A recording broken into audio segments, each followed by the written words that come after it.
¿Puede un pastor que no sea mi pastor ejercer autoridad sobre mí como la que puede ejercer mi pastor? No, los pastores no pueden, no deben ejercer autoridad sobre creyentes que no pertenezcan a la iglesia donde él es pastor. Creo que en ese caso, pues, no está bien el proceder del pastor. Usted debe de sujetarse a su pastor a donde usted asiste. Creo que también ese fenómeno se puede dar por la confianza que se genera entre ambos. Y entonces viene un momento donde el pastor, que entre comillas es amigo, le dice, venga, eso le queda mal. Y posiblemente el hermano piense que están, pues, invadiendo su espacio.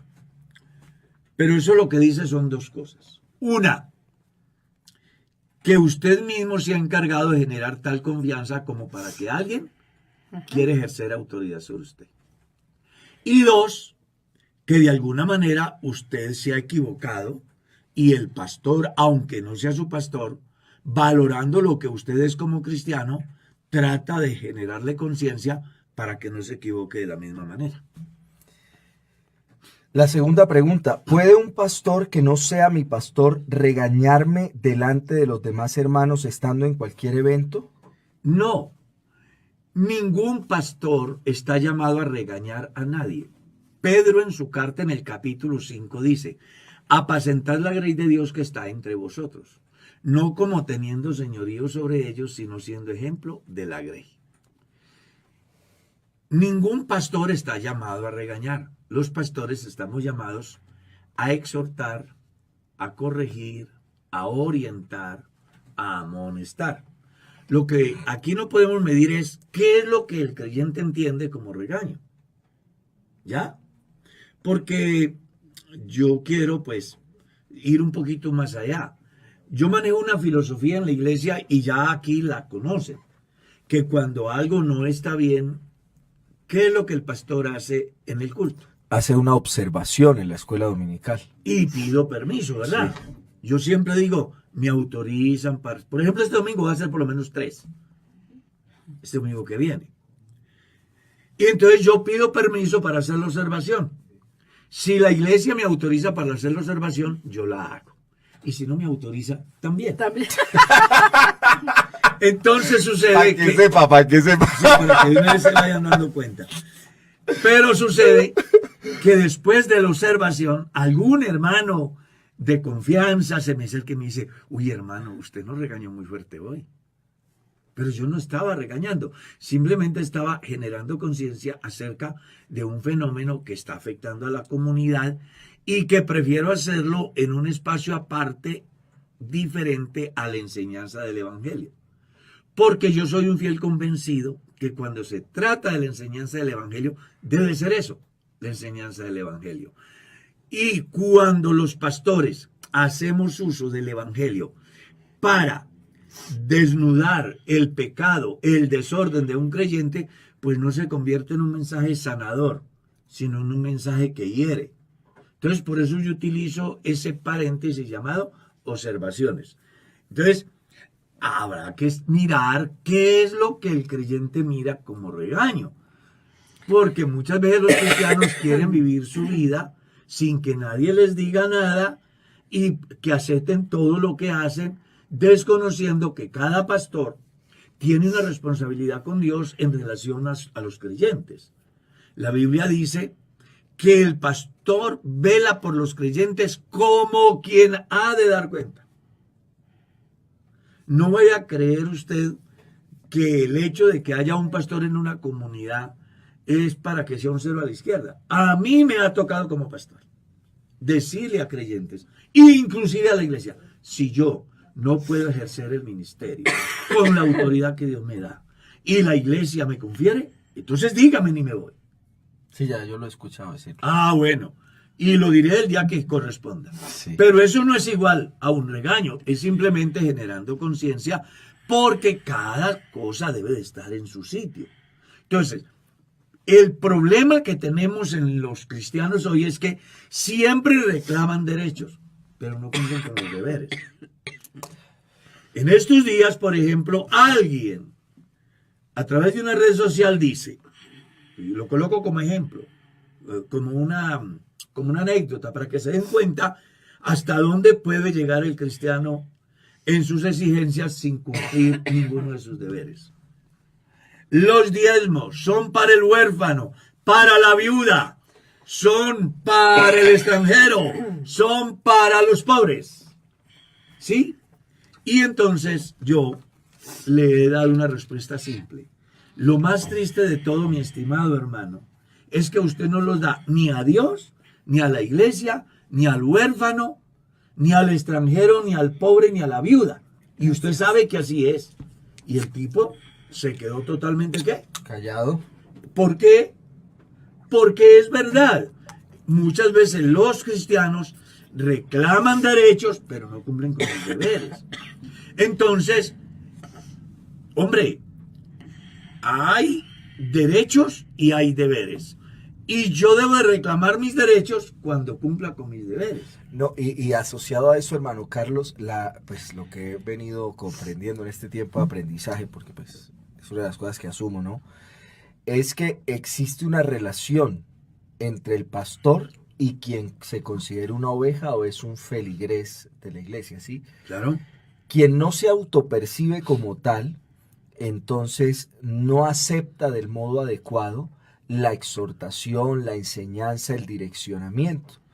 Pero quien se autopercibe como lo que es, debe asumir que existe esa relación intrínseca con su pastor y debe acatar y aceptar ese tipo de direccionamientos, que él lo puede percibir como un regaño, pero que en el plano real es el trabajo que le corresponde al pastor a través del direccionamiento, de la identificación de alguna necesidad. De la investidura que Dios le ha dado a través de la iglesia y del Espíritu Santo para que ejerza un ministerio que beneficie a la comunidad.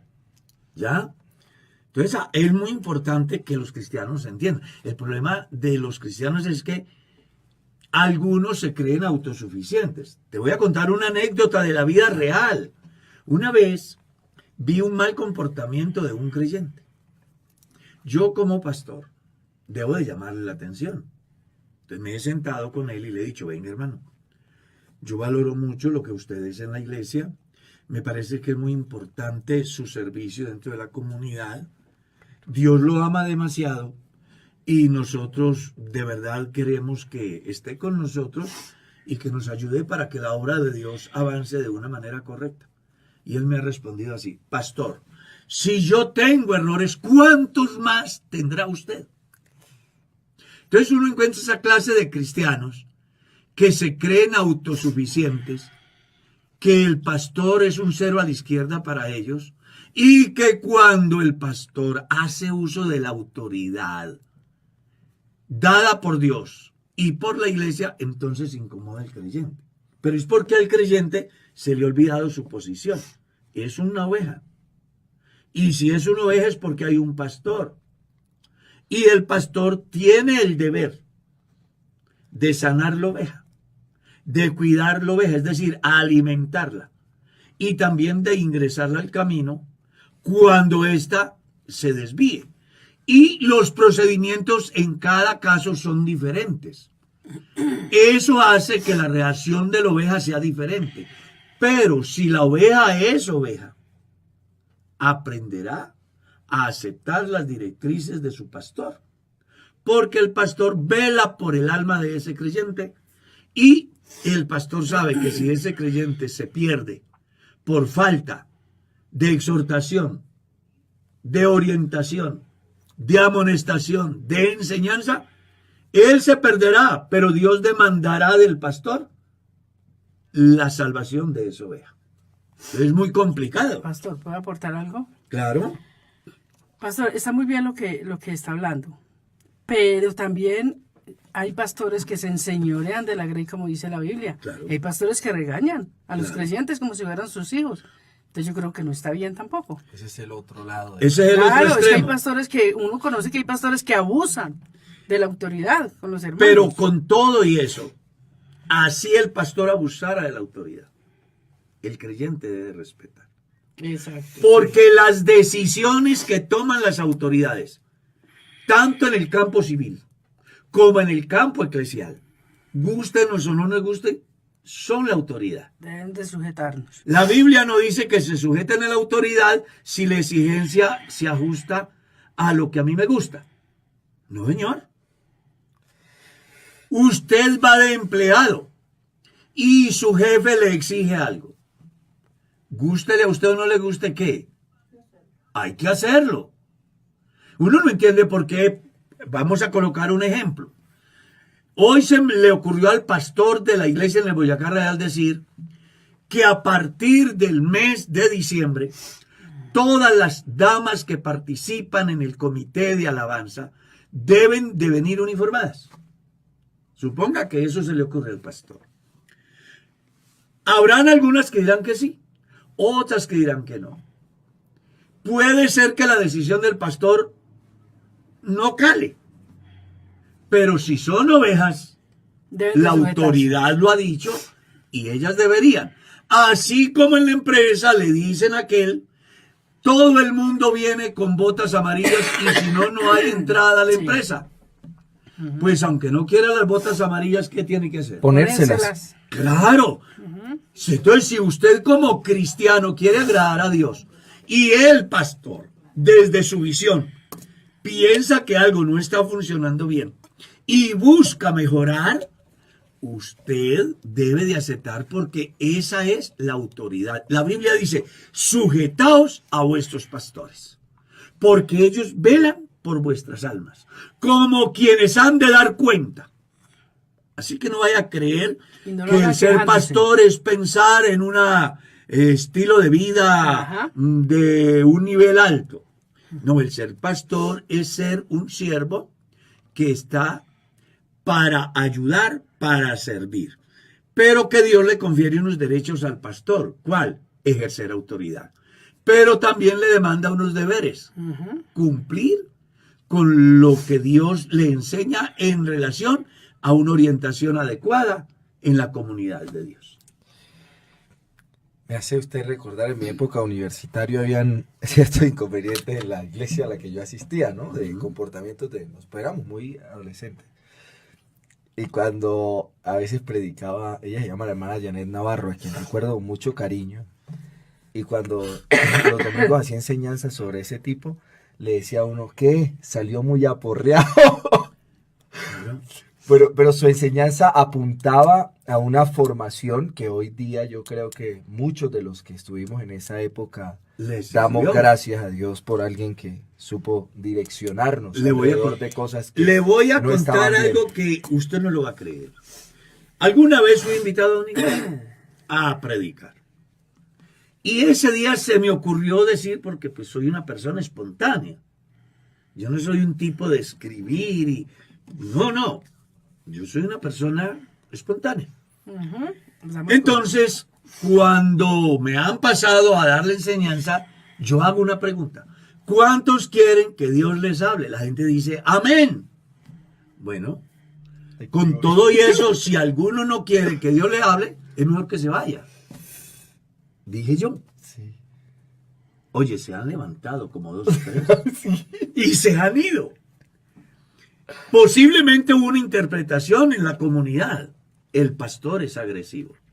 Pero a mí me dio una enseñanza. Ellos no querían escuchar lo que Dios tenía para ellos. Porque si yo quiero escuchar lo que Dios me diga, no va a ser como a mí me guste, sino lo que Dios Lo que decida. Dios quiera decir. Exactamente. Entonces, mire lo importante que son las preguntas de esta persona.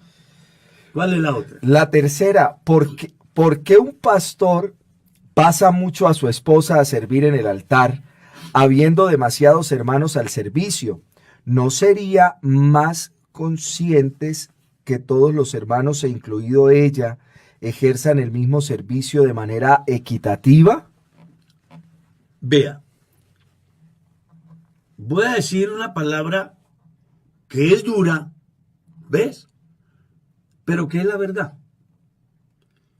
Para la gente mala nunca habrá gente buena. Con eso no estoy diciendo que quien hace la pregunta es malo, para nada. Pero sí quiero partir de acá para tratar de ilustrar. Un día Jesús dijo así: ¿a qué compararé esta generación? Dice, resulta de que había un grupo de personas en la plaza y los vi tristes. Entonces dije, voy a conseguir músicos para que los alegre y entonces dancen o bailen. Pero no les sirvió. Luego dijo, encontré a otros que ni viendo el muerto lloran, entonces les conseguí unos endechadores a ver si se contagiaban del dolor del otro y tampoco lloraron. Jesús utilizó esa figura para decir lo siguiente. Vino Juan en camino de justicia. ¿Y qué decían? Demonios tiene. Vino el Hijo del Hombre, que es comilón y bebedor. ¿Y qué dijeron? He aquí un hombre comilón y bebedor y amigo de los publicanos. Permítame interpretar más o menos lo que Jesús o Dios está diciendo. A esta gente, ¿quién los entiende? Nadie. Entonces, si en una iglesia la esposa del pastor no se involucra en conferencias, no vive predicando, dicen, esa no es la esposa de un pastor. Exacto. Pero si es esposa de pastor, mantiene a toda hora involucrada en la actividad, entonces dice, ¿por qué tiene que ser siempre ella? Entonces el problema no está ni en la inactividad de la esposa del pastor, ni la mucha actividad de la esposa, sino en el corazón del que va a cazar errores, a buscar la manera de cuestionar, cuando su deber debería ser más bien agachar la cabeza, ser humilde, decirle a Dios, ayúdame, porque yo quiero entender de una mejor forma lo que es la vida cristiana. ¿Ya? Yo conozco casos donde hay esposas de pastores que ni siquiera suben para dar un anuncio. Conozco otras que hablan más que una cotorra.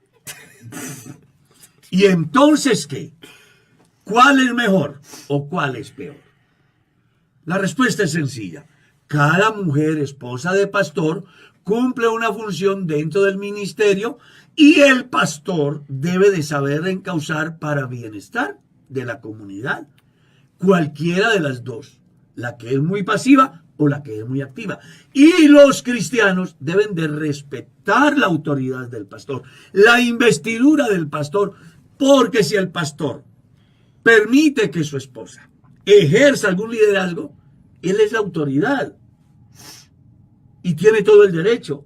Y en la iglesia tienen el deber de respetar esas decisiones de su pastor, porque entonces, de no ser así, la iglesia sería una anarquía, donde cada cual hace lo que quiere, conforme le conviene, y esto se volvería una locura. Por eso Dios estableció un orden de autoridad.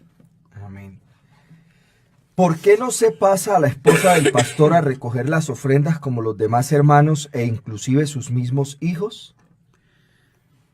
Bueno, en mi caso personal, yo no puedo hablar por los demás. Pero en mi caso personal yo no tengo problema de que mi esposa colecte ofrenda o no A mí colecte. no me llaman. Si a ¿Ya? mí me llaman, yo voy, pero nunca me llaman. No tengo la Yo culpa. no he tenido problema y con esto le voy a responder también porque sé que esta personita tiene también esa inquietud. En mi caso personal yo he salido a colectar la ofrenda. Es un servicio a Dios. Pero el que me manden a hacerlo o no me manden, ni me hace más santo ni me hace más pecador. Peca más el que está murmurando por lo que se está haciendo. Ese sí está pecando. Pero si el pastor no saca a la mujer a colectar ofrenda, o el pastor no sale a colectar la ofrenda, y yo estoy murmurando, dígame quién está pecando más. Dígame quién está haciendo más mal. Porque el pastor a lo mejor dice, voy a involucrar en este servicio a otros que no tienen el ejercicio de pastor. O no tienen la responsabilidad de la esposa del pastor. Entonces voy a involucrar a otro. Lo hace de buena fe. Pero hay otro que está haciendo juicios, estigmatizando, generando inconformidades, posiblemente transmitiéndoselo a otros cristianos. Entonces no. Partamos de algo que es fundamental en el cristianismo, el orden de autoridad. Dios, Cristo, hombre, mujer, Dios, iglesia, pastorado. Y los pastores tienen una investidura, la cual debemos de respetar. Y permítame ir más allá. Dios dijo, no toquéis a mis ungidos, ni hagáis mal a mis profetas. Yo aprendí de mi padre que por compleja que fuera la situación con el pastor, no podíamos decir absolutamente nada en contra del pastor. Porque para mi padre, el pastor era un hombre ungido de Dios a quien se debía de respetar, independientemente de que las decisiones del pastor fueran acertadas o desacertadas. Y hay ejemplo que tenemos en la Biblia de un hombre como David, que aunque pudo matar a Saúl, no lo hizo porque respetó la investidura. Aunque David ya sabía que él era el rey y que Dios había desechado a Saúl.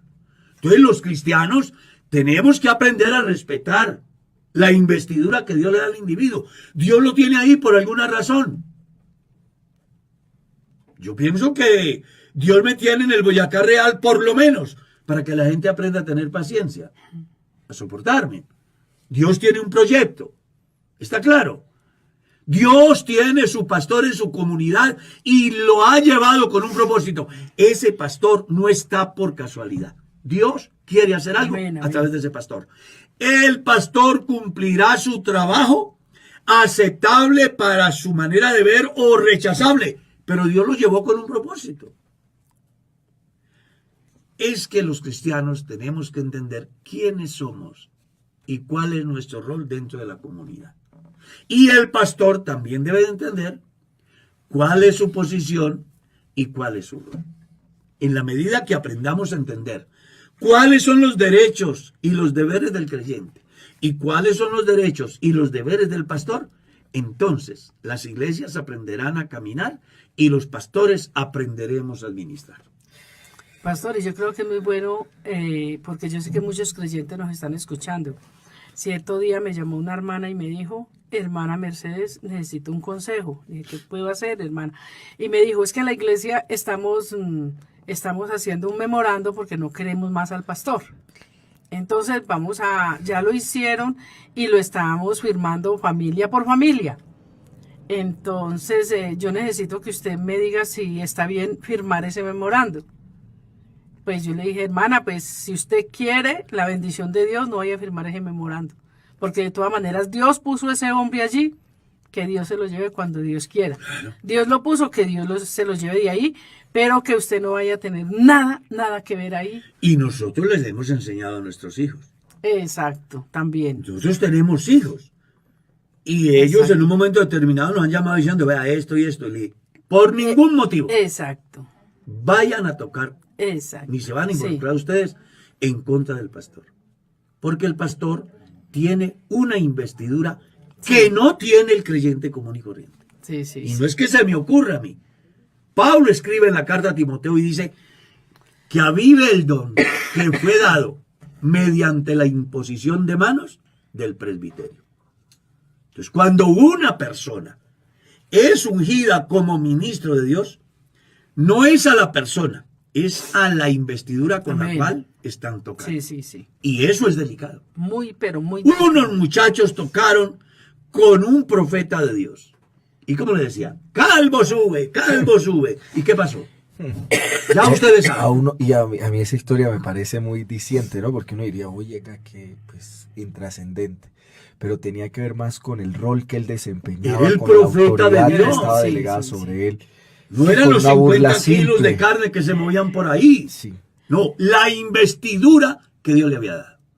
Cuando usted va a Transmilenio y ve el muchacho bachiller vestido de policía y usted tiene 70 años y es el médico o es el abogado y el muchacho le requiere una requisa, respete porque él tiene una investidura. Exacto.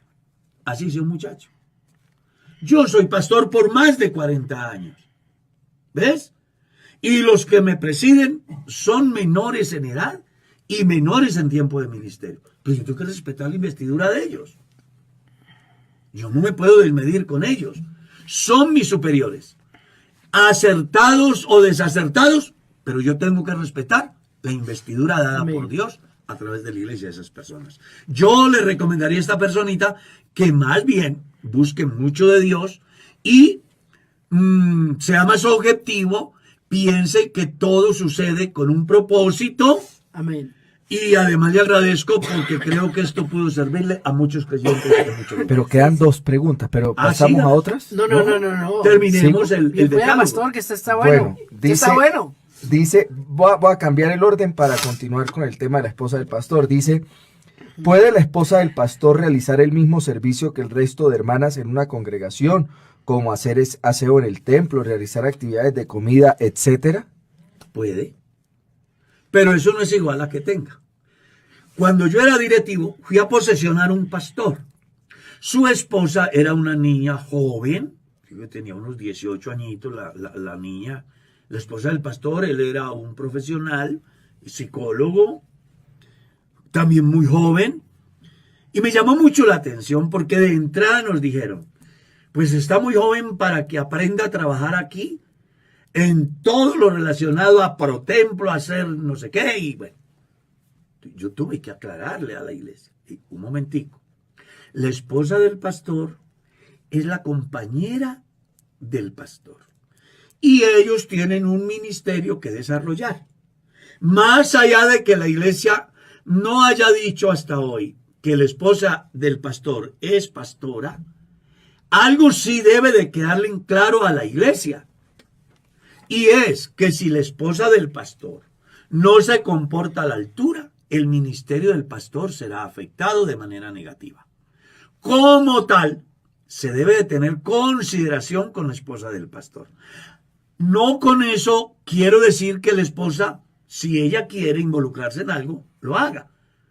Mi esposa se involucra en actividades de la iglesia, pero ella no puede decir ni que la iglesia se lo exige, ni que el pastor se lo manda.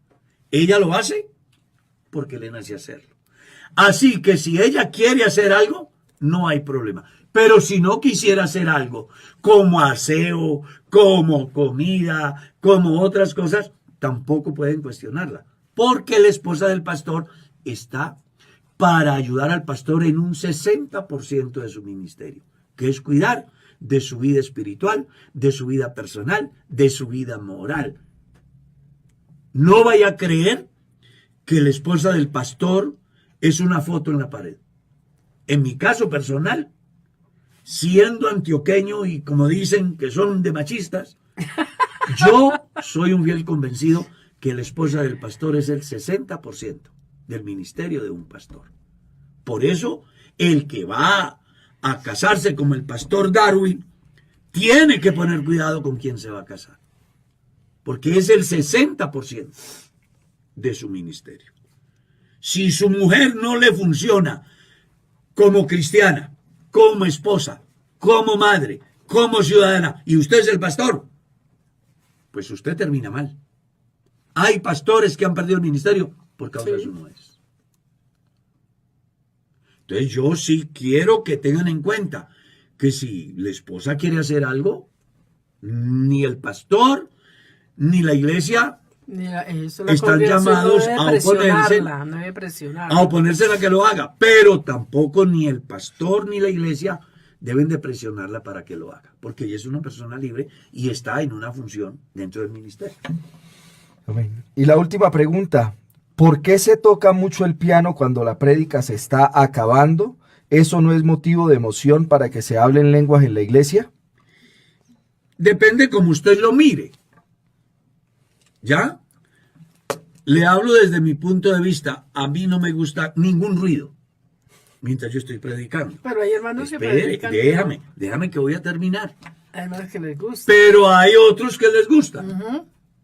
Y eso no es igual a que yo sea mejor y el otro sea peor. Exacto, sí. O a que el mensaje que yo predique no motive a la gente para ser llenos del Espíritu Santo y que el otro que le toca en el piano sí motive a la gente, porque este asunto de la relación con Dios es individual. La gente no recibirá el Espíritu Santo porque escuchen un piano o una maraca o una batería. la gente será llena del Espíritu Santo porque viva vida cristiana. Y puede ser lleno del Espíritu Santo en su cuarto, Sí. en un día de oración a solas con Dios, Amén, amén. viajando. Lo que pasa es que la gente no ha podido entender. Y cuánto sufro hasta que lo entiendan. Que el problema radica es cómo entendemos la obra del Espíritu Santo en la vida del creyente. ¿Cuál es ese proceso? El día que los cristianos lo entiendan, dejarán de tener pensamientos como esos. Entonces, nadie deja de recibir o va a recibir porque toquen o no toquen. Es un asunto del creyente Sí. con Dios. ¿Está claro? Si yo tengo mi corazón dispuesto y he conocido a Jesús, vivo mi vida cristiana, en mí aflorarán sin duda alguna todas las expresiones de las gracias de Dios dadas por el Espíritu Santo. ¿Sí? Y no habrá problema que toquen o no toquen piano. No habrá ningún problema. Yo he visto en la iglesia que tocan piano y termina el culto normal. Y Otras otras veces veces no lo no tocan. tocan y termina con una tremenda bendición. Otras veces tocan y termina con una tremenda bendición. Y otras veces no tocan y termina el culto normal. Esos son asuntos muy subjetivos que nada tienen que ver con la vida cristiana. Bueno, ¿Terminó? seguimos. Sí, señor, ya Seguimos. terminamos. Bueno, Pastor. esperamos que la persona quede satisfecha. Ojalá Sí. que no quede resentida conmigo. En caso tal de que quede resentido, le motivo para que me perdone y no albergue raíz de amargura, ni vaya a murmurar del pastor, porque lo más seguro es que yo sigo comiendo y durmiendo y usted se va a hacer daño. Eso. No, es la verdad. No, sí, Porque sí, puede sí. ser que hay gente que se incomoda por las verdades. Que la gente quiere que le digan lo que ellos quieren escuchar. Y aquí hay que decirle la verdad a la gente. Ya.